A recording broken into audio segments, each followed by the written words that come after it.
Hello and welcome to VetSOAP, an educational podcast for veterinarians, veterinary technicians, and animal health members. We are going to help you uncover the people and techniques used by your colleagues to remove the challenges of managing your practice. Why, you may ask? Well, to help uncover more opportunities, spend more time on the things that you really enjoy, and ultimately make the money that you deserve. This is a production of the VETAHEAD Group and recorded here in Las Vegas, Nevada at our Aquendos campus. Our website is VETAHEADpodcast.com, and an audio and video version of this episode is available at all your favorite podcast and video distribution platforms. I am so excited to welcome Dr. Leila Provencal, and she is an exotic medicine specialist, but she also does rabbits, and we have just finished an amazing 2 days of rabbit bringing rabbits into your clinical practice. Yes. And so thank you so much for being here. Oh, you're very, very welcome. I've been working with you guys for forever. So you guys were an early supporter of VETAHEAD and of myself, coming to the United States, from validating my diploma here to now teaching. It's an amazing journey. I'm so glad to be here. Thank you for the invitation. No problem. Yes, the clinical proficiency exam is quite the exciting time. Yes, it was. It brought me some PTSD, I won't lie. Walking back here exactly. And seeing the places. I even remember where my station was and my number. It was a great experience. And that's when I met Crystal, by the way. Yes, Crystal Becerra. Yeah, absolutely. Yeah. I know she's very sad that she doesn't get to be part of this conversation at this point. But, we just finished bringing rabbits into your clinical practice. And why do you think rabbits have all of a sudden just taken off in veterinary medicine? Yeah, that's a great question. And that's something people ask me all the time. It is not something new. It's just coming to our eyes right now. But rabbits are the third most common pet after dogs and cats. As a matter of fact, according to the previous survey that every 2 years they release, right, the AVMA, they noticed that cats are declining and the exotic animals are increasing. And another species that it's really interesting, backyard chickens are also exploding. But the rabbits are just easier animals when you compare with dogs and cats, in a sense that you don't need to walk them. Right? You don't need to, you can have them in smaller enclosures or spaces, never in a cage, obviously. They need to have their space, they need to have their indoor pens, but it's not like you need to be at home at a certain times to walk your rabbit. So that facilitates life. And come on, if you look at a rabbit, you know why they are so popular, they're adorable. But that doesn't mean they're easy pets to keep in a veterinary standpoint. And I know we'll be talking about these previously. Unfortunately, even though they are so common, the veterinary colleges have not caught up yet, and we don't learn about them. Exactly. And when we do, it's really brief. It's not enough for us to feel safe to actually practice medicine or even hold them or intubate them. So I think that's why now with COVID, the hospitals got flooded with cases, and I think people just became more aware of the existence of rabbits so commonly. So I think that's the trend we're looking. It's not something new, but it's something that is really with the COVID and everything that happened, it just became more obvious. Well, and I think we were talking about that too, the idea that we never got to touch a rabbit. And, one of the beautiful parts about the VETAHEAD Group and the Aquendos Center is to actually be able to do hands-on. And I know we were able to do these 12 rabbits and do spays and neuters on them. But, how important is hands-on training when it comes down to especially small exotic animals? Yes.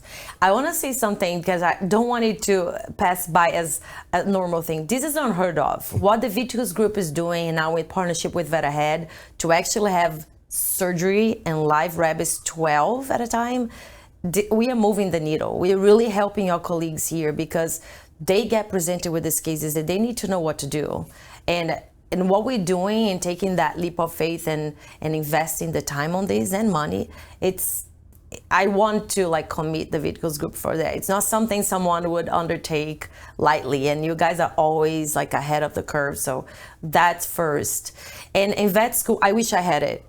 I wish I did. I really didn't. And I learned. I was a general practitioner for 8 years before I did my residency. Before I became a specialist or began that journey, and for 8 years I learned on my own, which yes, it might sound empowering and glamorous, but that means I learn from mistakes, right. My own mistakes over and over and over. And it can be very discouraging because we need to face the owner, right? We need to tell them what happened and face our patients.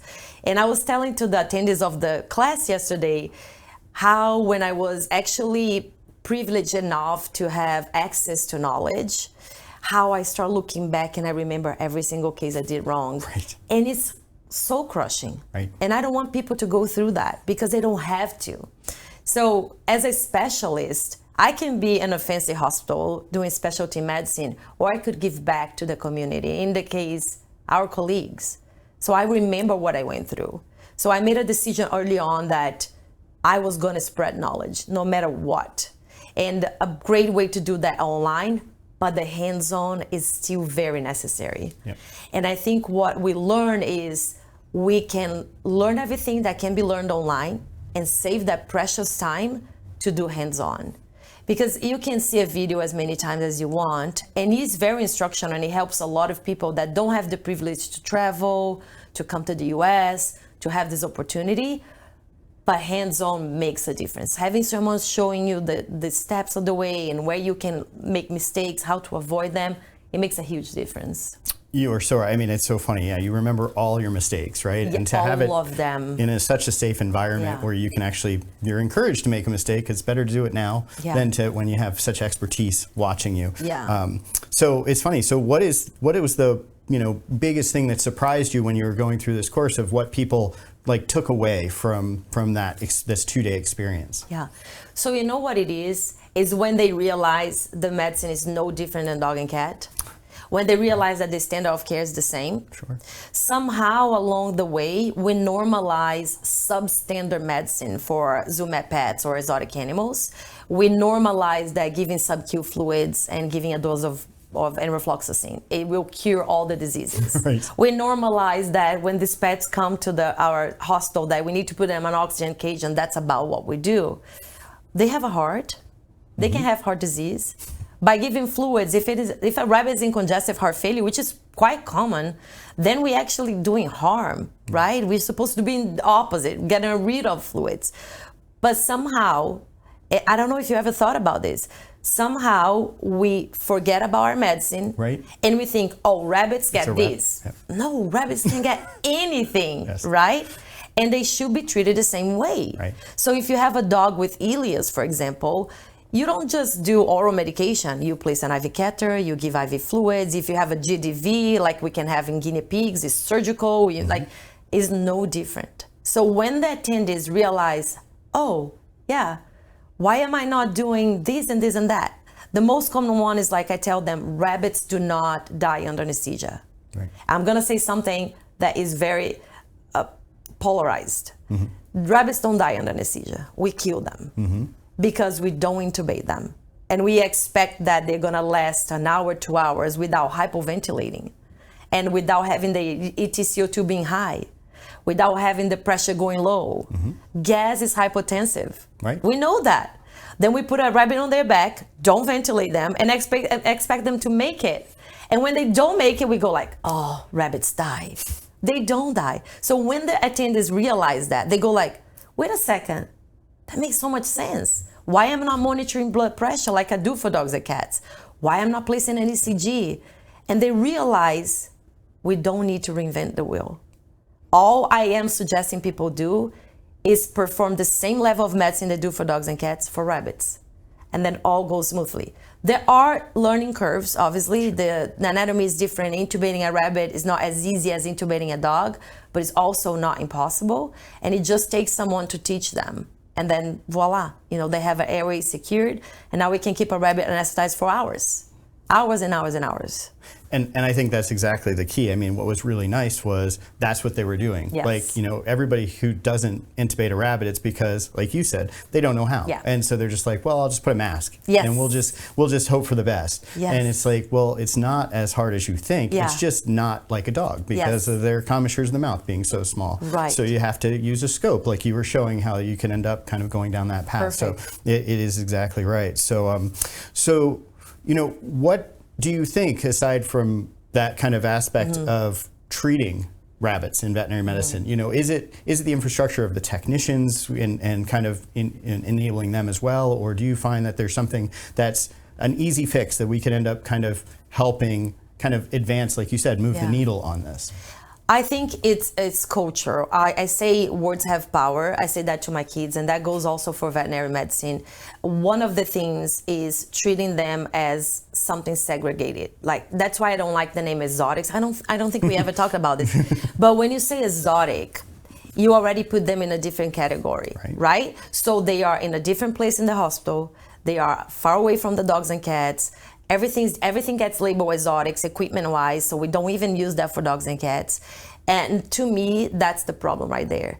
Because now you have technicians and veterinarians that say, no, I don't do it. I don't do exotics. I don't do it. Right. But what we need to realize is that they are not exotic. They're not different. They are patients. And a patient is a patient. That we should, and again, this is going to be polarizing for people that have any experience with VetSOAP pets, is I am completely against them being in a different part of the hospital. Sure. They need to be where we can watch them. Right? Because if you're doing IV fluids, they need to be monitored, right? If they are in really critical shape, which they are, majority of the time they present to us because they're prey species, they need to be watched. They need to be cared by the same people the same way. So to me, what it needs to change is our mentality, is the way we see them. Right? If I came here, imagine if you brought me here for a dog course and I say, listen, we're going to learn spay. We're going to mask everybody down. What would you do? I know, right? You would like say, what is she doing? I know. She's crazy. Like, stop this. But somehow we think it's okay to mask other animals, mask down other animals that are not dogs and cats. Right. It's not going to go well. And I think then to me is a shift in mentality. I think my main goal is, we say no species left behind, because they are all the same. Right. That's why I got rid of the exotic name, because exotic, segregated, right? Different equipment, different. No, it's not different. There are equipment here and there that you need to have to facilitate your life. Those are just tools. Right. But your mindset, your medicine, how you calculate dehydration, how you assess dehydration, how you actually rehydrate them, how we do all of that is exactly the same. So a patient is a patient, and I think that's what's gonna change it, is when everybody starts looking, it's just a patient that I just need to learn here and there, and I need to have the right tools. I'm not better than other people. I just have the right tools. Right? If I ask you to make pasta and I don't give you a pot to cook, your pasta is gonna be terrible. Right. But it's not because you're not a good cook, is because you don't have the tools. So I think that to me is so basic, so fundamental, but it's the piece we are missing.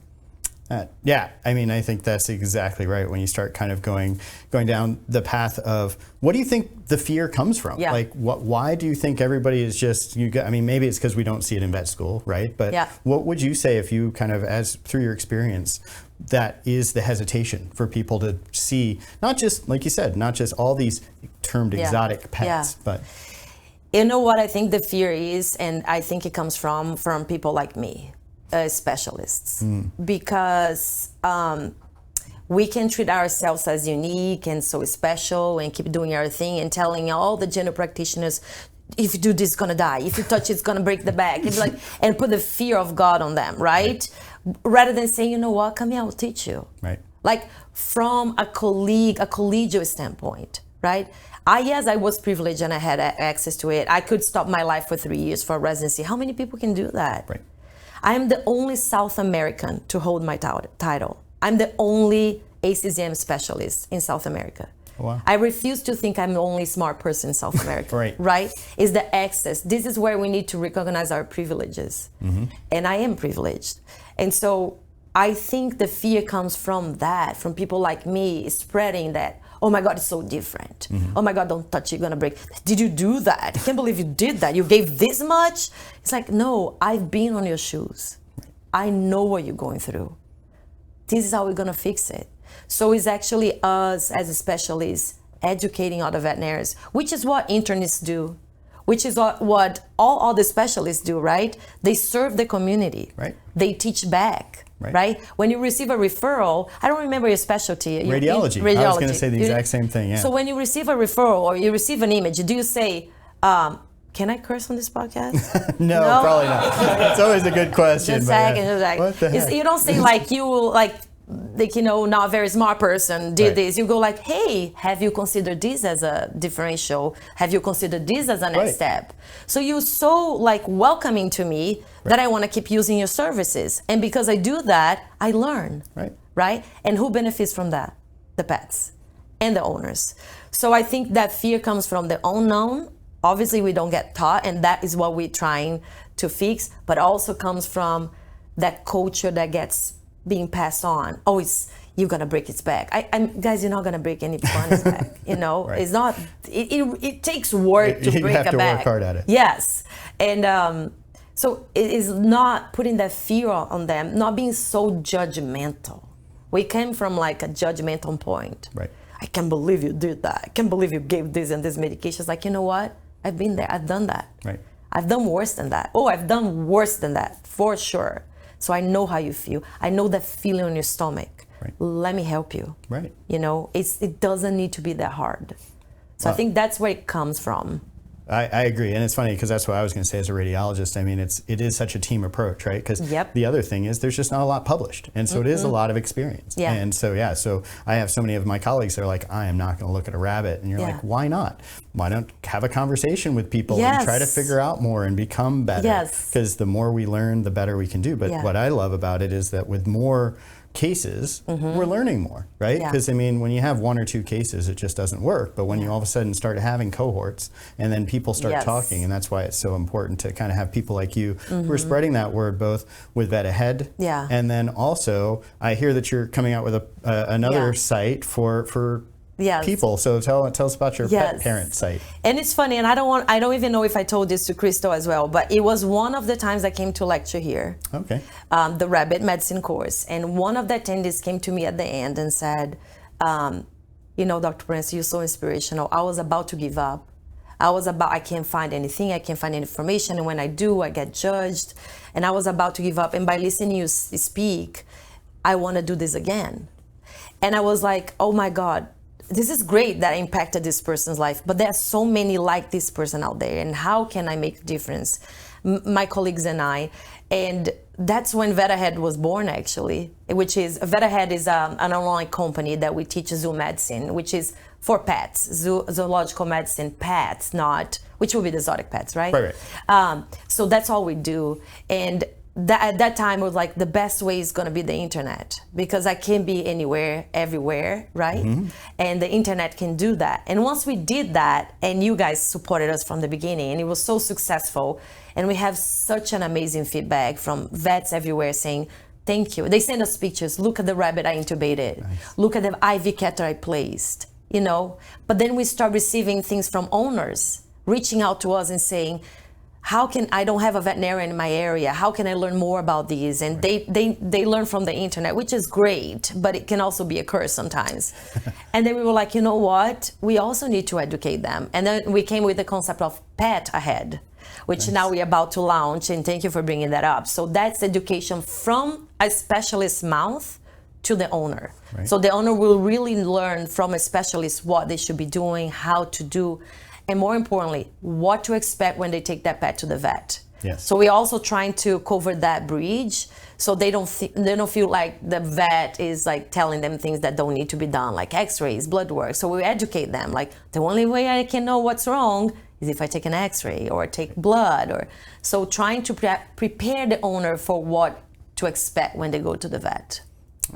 So along those lines, that's amazing, and I agree with you, because I mean, one of the problems that I've always seen is that just people don't know when to go to the vet, right? And then they go on the internet and they start trying to treat themselves, and you get all these, and by the time they come to us, then it's sort of like really hard to get ahead of that. Exactly. So that's why I really like the ahead part too. Yes.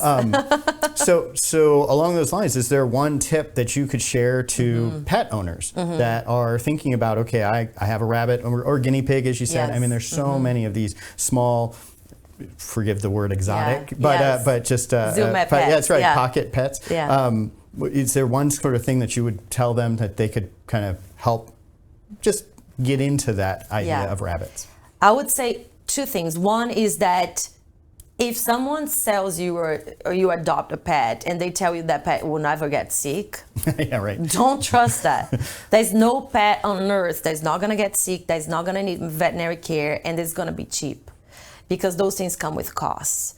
And a lot of times I feel because of their small size, for some reason they think it's not going to get sick or it's not going to be as serious. Right.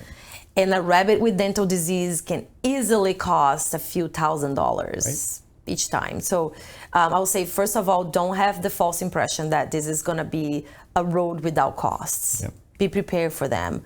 Seek for health insurance. Like, be prepared just like you would if you was a dog or a cat. Yep. And the second thing is trust your veterinarian. Because the veterinarian, I don't know any veterinarian that does not care for a pet. And if they are trying to help, they trust that they are trying to help.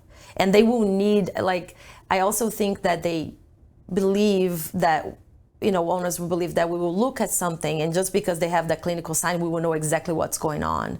And what we are just putting puzzles together, right? So we're gonna need a diagnostic test. Right. We're gonna need to sedate that patient. In order to accomplish that safely for the patient. So just trust your veterinarian's recommendations, because there's a reason that's being done. It's not just to, get money, or it's very stressful for us as veterinarians. Right. We don't want to lose a patient. It's worse for us. And so just trust the process, because all we're trying to do is gather information so we can best serve them.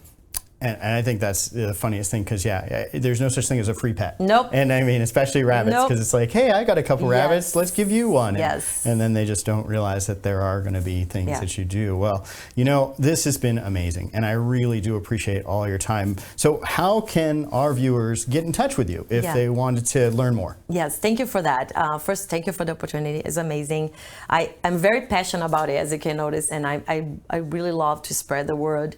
If you want to get in touch with us, our website is vetahead.vet. It's not .com, vetahead.vet. And now for PetAhead, we have petahead.pet.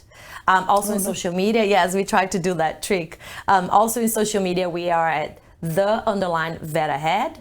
You can find us on Twitter, Instagram, YouTube, you name it. All those fancy things that the kids do now. So we are on all of them. I watched a couple of your YouTube videos, and just super. I mean, what's nice is sort of like what we're trying to do with this podcast, make it relatively short, and so that people just don't have a lot of time, and you're just really pointed about what exactly you need to do. So I can't thank you enough. Thank you for coming and teaching. The participants had an amazing time, and like you said, we looked at it, and you're bringing something that nobody else is doing, and we're so happy that we could host that. So we're looking forward to doing more of that.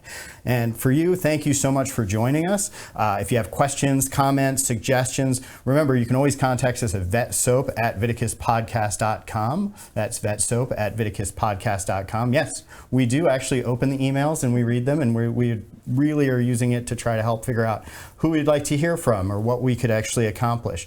We also, registration's open for our annual conference. So if you feel like a trip to Las Vegas, we have basically like 900 hours of education. We'll have hands-on courses that you can come to. That's February 19th through the 22nd in 2023. So we really hope to be able to see you out here in Las Vegas. But until then, we can't thank you enough for watching, and we will see you next time on VetSOAP, brought to you by the Veticus Group.